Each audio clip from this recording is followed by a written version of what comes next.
Hello, welcome to Musher's Tales. So this video will be a little bit of summertime dog talk.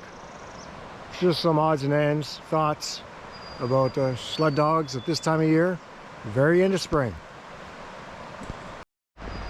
So what do sled dogs do in the summer? Well, they do a lot of this. This guy here, he gets off his chain twice a day, runs around a bit, raises hell. But basically, they just wait for the snow to fall. So if you ever want to be a dog sledder, you got to remember that there's a lot more to sledding dogs than sledding dogs. It's basically taking care of dogs 12 months a year, 8 months of which you're not sledding. So what does taking care of dogs do? Or what does it mean? Well, one thing is water. Always giving them fresh water. This has changed this morning. Changed about, I don't know, maybe an hour and a half ago. And you see there's already twigs in it and all kinds of stuff. Well, not twigs, but little, anyways. Not crystal clear, but I mean, as soon as you have wind, you're gonna have pine needles. Notice the flat roofs. All my houses have flat roofs. And notice the dirt on this house. A lot of dogs spend a lot of time on the roof. They like sitting up on the roof. They get a breeze. If it's wet, they're out of the dampness, and they like being on the roof. So if you ever make a dog house, make it with a flat roof. Also helps trap the heat a bit better in wintertime. The houses right now are empty of straw. What I do is I take out a bit every day until there's none left. I do not want any straw in the house in the summertime. It's damp, it's buggy. I want the wood to dry out. I want the dogs to be as bug-free as possible, and just cleaner. So I don't have any more straw put in until probably end of September. When it starts having a bit of a frost, then I'll throw in a bit, until it gets cold and snowy. Then I throw in big chunks to get them, give them something to bury in. And the dogs generally, if you look around, like right here, see that? And there's a few of those around. There's another one there. Look where Chester is right now. So what they do is they dig holes. They spend more time digging a hole and staying out of the bugs and staying in the cool than they do in the house. Now right now we have Summit here. She doesn't even know I'm here. She's over 12, ignoring me. Hey, Summit. See if we wake her up. What's going on with you, dog? So you're gonna jump? You're gonna jump, eh, old girl? You're gonna jump, old girl? Eh? Yeah, you're having a good nap and I'm coming here to bug you, eh? You turn into a YouTube sensation. Notice, no straw. So, a lot cleaner that way. Chores, well, painting in the summer. I just did these last week.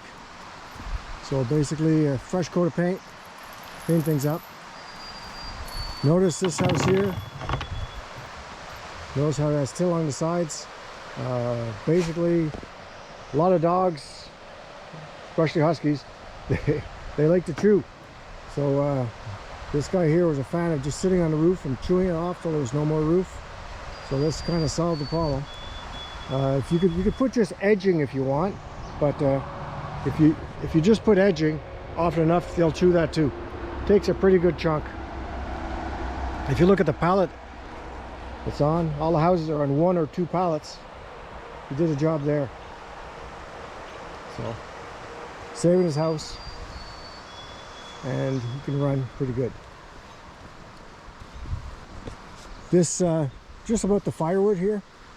It's starting to dry pretty well. So far I'm not unhappy with this. It seems like it might work out.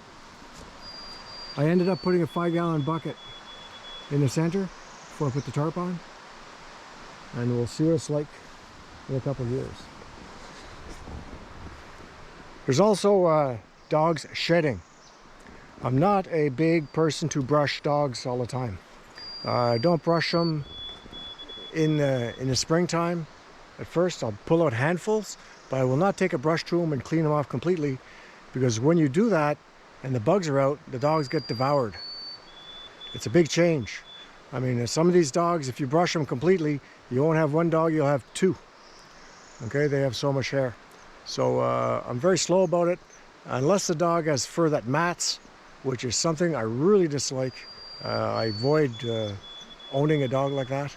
Okay, I've had a few, and just too much work, and the fur becomes like a hard solid almost. It's really a nuisance. Doesn't seem to insulate well. Not a fan. Like, fur's important on a husky. I don't want anything that clumps or anything that gets the dog damp or keeps the moisture there, because then you have skin problems and the dog's not comfortable. So I try to avoid any dogs that have that longish hair that mats. You know, it could be long hair, but as long as it doesn't mat. So those you got to brush. You got to brush all the time, or else it becomes harder to do. But if you have like this fellow right here, like Oka, Siberian Husky. Okay, Siberian Husky, who's a master hole digger. Okay, his shedding is pretty well complete, but at the same time, I mean, look at that. So I'll grab him every day, give him a little rub. I'll pull out a few handfuls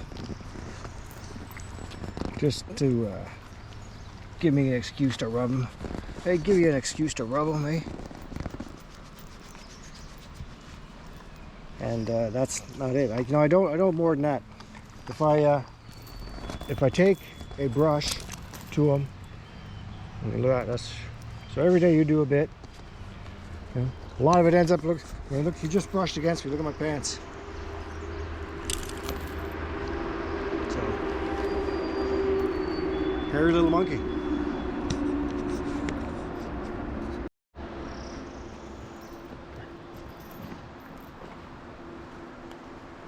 So he likes being pet like this every day.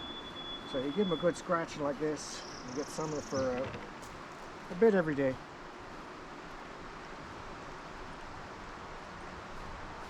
And that way the bugs don't get him.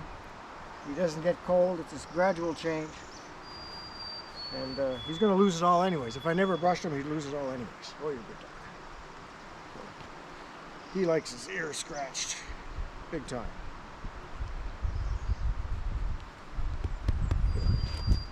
Of course, turn it into a hairball. But that's part of the game. And if you don't like dog hair, don't get into this. My wife vacuums every day. Every day she passes a vacuum, because the inside dogs, they shed. And the female, I give her a good brushing. Her, I'll brush a little bit more, because she's in the house. So again, see that? Straw's all gone.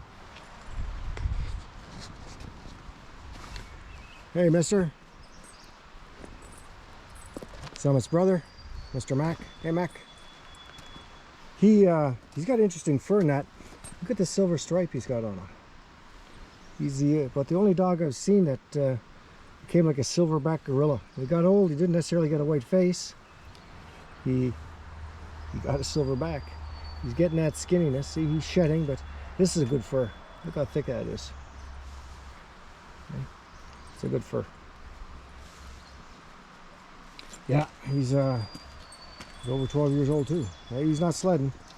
He got retired this year after what happened this winter.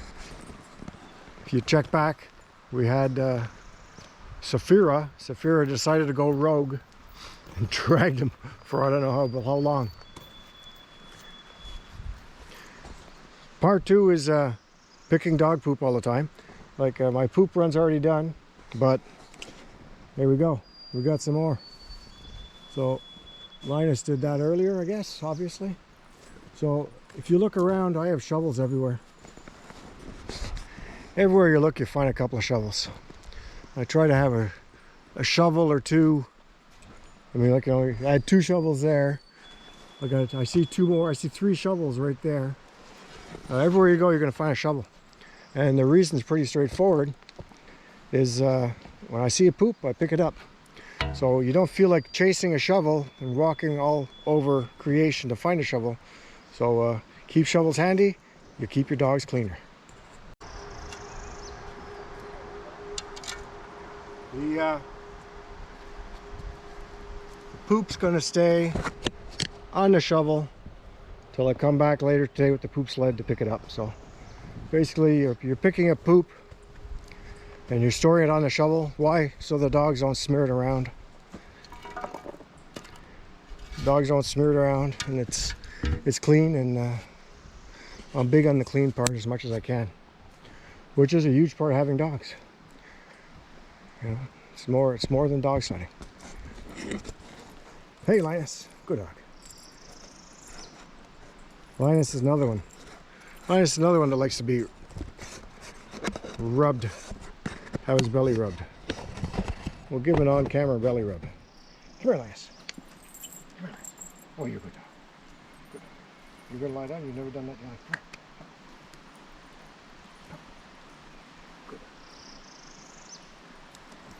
Come on, good dog, good dog.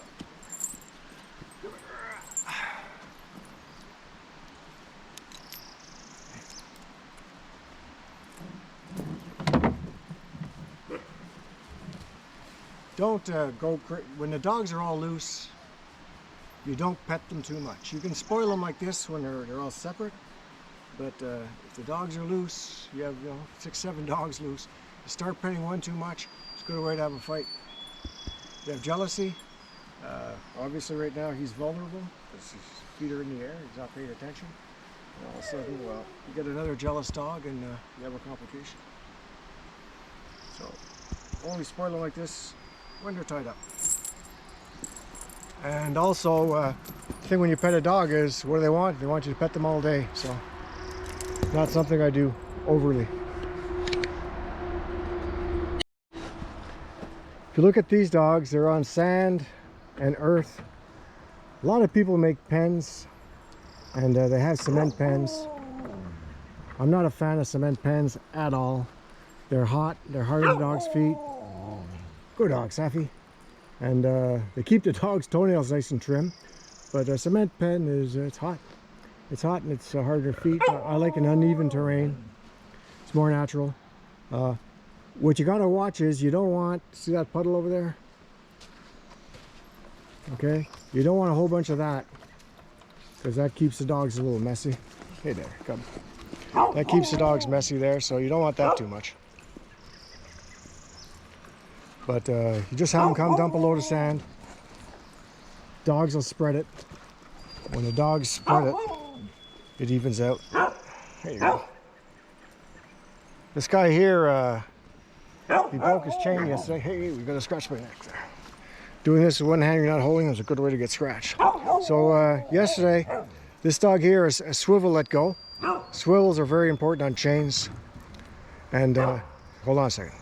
Hey, Saf, quiet. Bugs are out a bit, they're getting chewed a bit.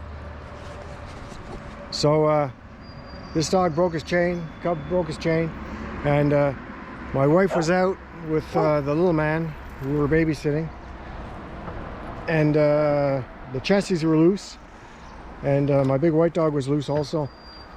So obviously buddy over here wanted to go see the baby, so chassis didn't want that.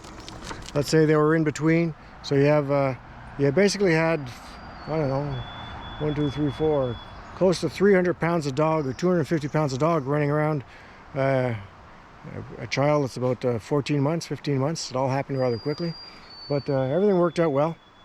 The danger was that the chain wraps around the child's feet, and then all of a sudden the child gets dragged or something. That was the real thing. But it was interesting to see the house dogs. The house dogs were, there was no way that he was going to go get near that child. Like they were in between. There was a lot of growling going around, and the fur was starting to stand up everywhere. And the white dog, well, he was just in for the action. I mean, when there's a dog fight, dogs like to pile on. They're not going to watch, they're going to participate. And nothing happened, obviously. But just shows you got to pay attention. You got to pay attention. just a swivel let go. All my chains have a few swivels on them, easy. If they don't have few swivels, well then you have a problem. Take a look here. So you got one swivel right there, and the one that let go, easy. The one that let go is this one here. So this is a brand new swivel as of yesterday, and they wear out. So pretty normal stuff.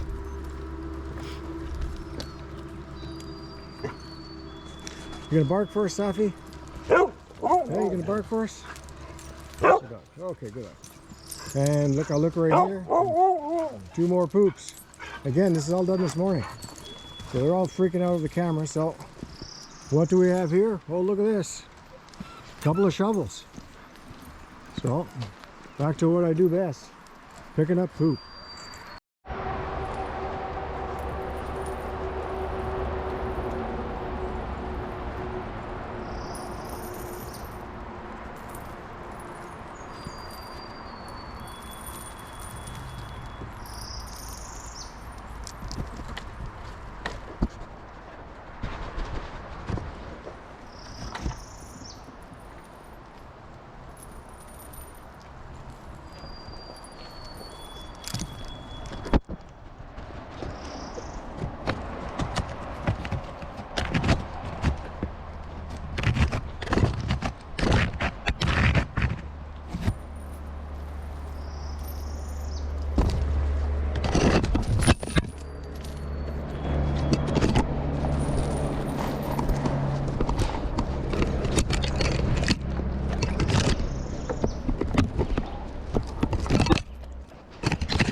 No!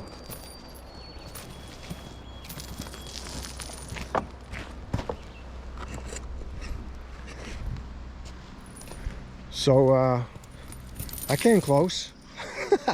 The dog had the camera.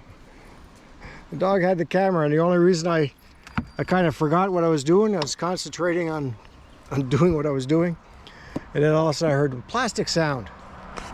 The plastic sound was teeth on plastic. So gonna be curious to see how this worked out. But yeah. Boy, this YouTube channel could have been extinct in a second, because I wasn't buying another camera.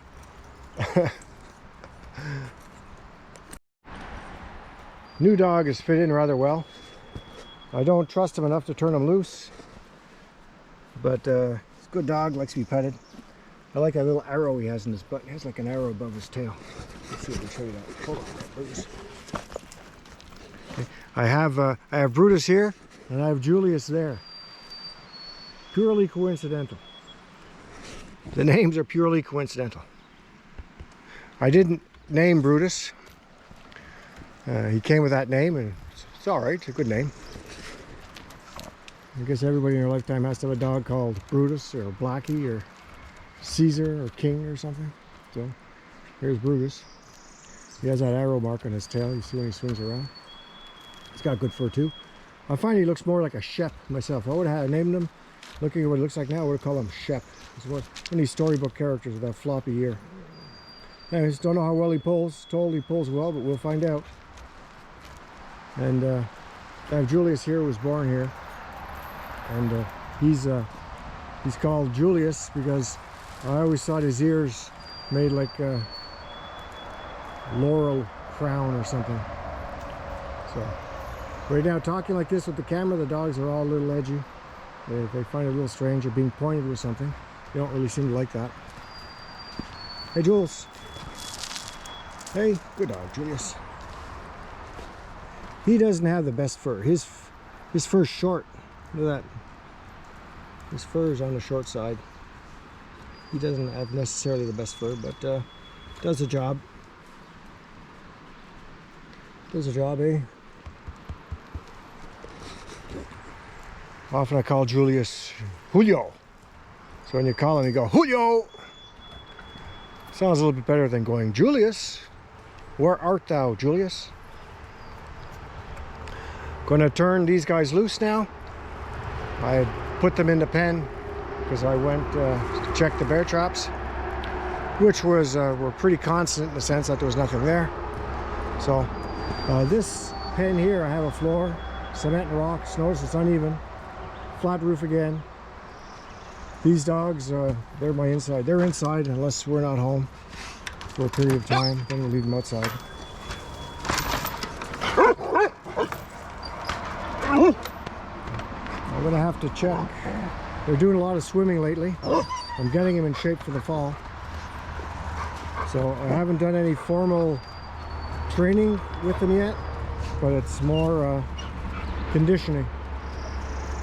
Some serious swimming in the current.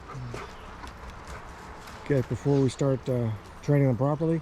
I'm not going to start training them properly until I can until I'm finished bear trapping, because I want to be able to put them in the truck, and right now the back of the truck isn't very hygienic, so I have to clean the back of my truck.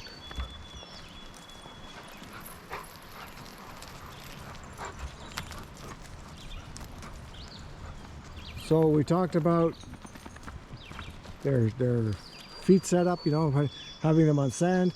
We talked about the flat roofs. They don't do much in summer, as I said. Could have a... People say, well, why don't you run them on a bike or something? First of all, I don't do that. I mean, I do certain things certain times of the year, and I do this to have fun. And being on a bicycle pulled by a dog is not fun. I have no interest in that. Secondly, you have to be careful with that. Above 10 degrees Celsius, your dog can overheat, especially this kind of dog. I mean, it depends what you have, but this kind of dog can overheat rather easily. So that's another reason. You're going to say, well, then how come you don't dog sled in the springtime? Well, first of all, it's icy conditions, so everything turns ice, and that's very dangerous for the musher. And also, they have their winter coats then. I mean, you know, -1, +5, when the dog has his winter coat, well, that's more than your +10. They're going to overheat. So you have to watch it. When their winter coat, when they blow their winter coat, which is, they're blowing it now, okay, and they're in a full summer coat, well then, supposedly, when it's 10 degrees or less than 10 degrees, then you can have them do some moderate exercise. Okay, but even then, you're taking a risk, and it depends on your conditions. Are you on cement? Are you in trails in the woods? So, depends what you do. You have to pay attention. I don't really hear about people hooking up, you know, 6, 8, 10, 12 dogs in the summertime. They'll do it. They'll hook them up in the fall. That happens. So people do that. They train. But in the summertime, no, not really.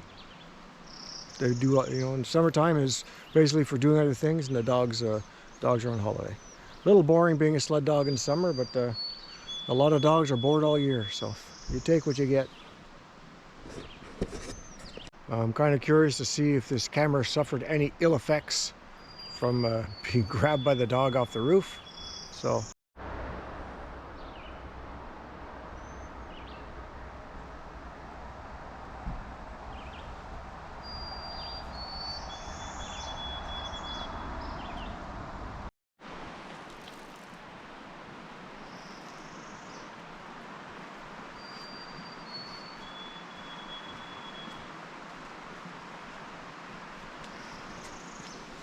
you're giving me that stick, are you?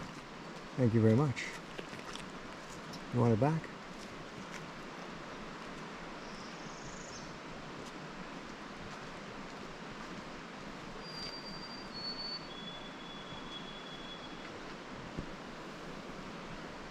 You got dog hair on you. Dog hairs everywhere.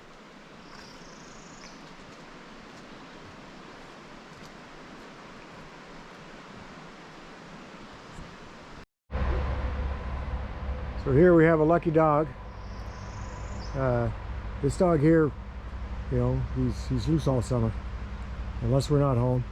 Even then, if we're not home, if we're not sleeping overnight anywhere, then he's just free, come and go. This is his usual spot. Good dog, guards the house and everything, and he doesn't leave the yard. We got a big yard, but he doesn't go too far. So yeah, he lives a life of Riley.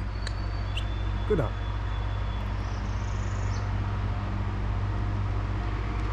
He gets so spoiled by my wife. Feeds him treats and whatever. all the leftovers. So yeah, lucky dog, good dog. Almost always have a dog like that just for whatever reason bonds really well and listens really well and gets spoiled a bit. So it's really cool. Really enjoy that. Unusual for a husky because huskies tend to wander. We finally had a bit of rain, so things are damp. Not a lot of rain, but a bit of rain. And nights are cool, 6-7 degrees. So right now I'm thinking it's supposed to be close to 10 degrees now, so things are warming up.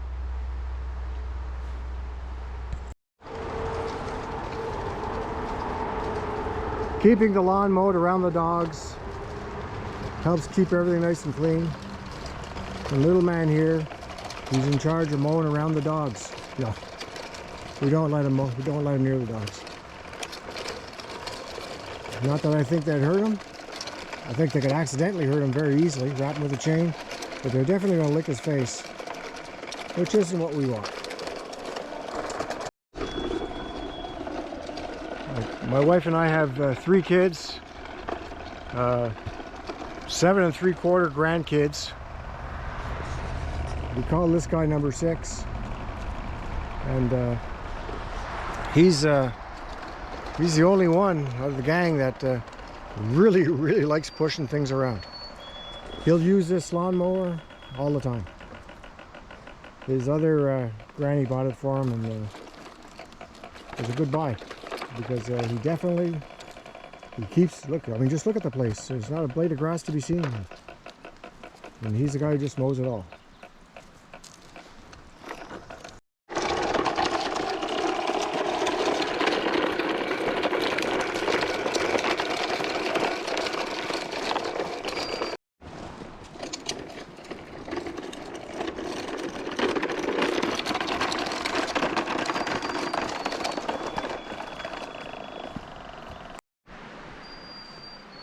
Who are this? Who are these guys? Hey? Who's the better looking one? I think it's me. I think I'm the better looking one. Hey? Little man here was just waving to the dog. He was just waving to the dog. Saying, hey Nash. Hey? Can you say thanks for watching? Can you say that? Can you say thanks for watching? Say, that's it for Musher's Tales. Thanks for watching.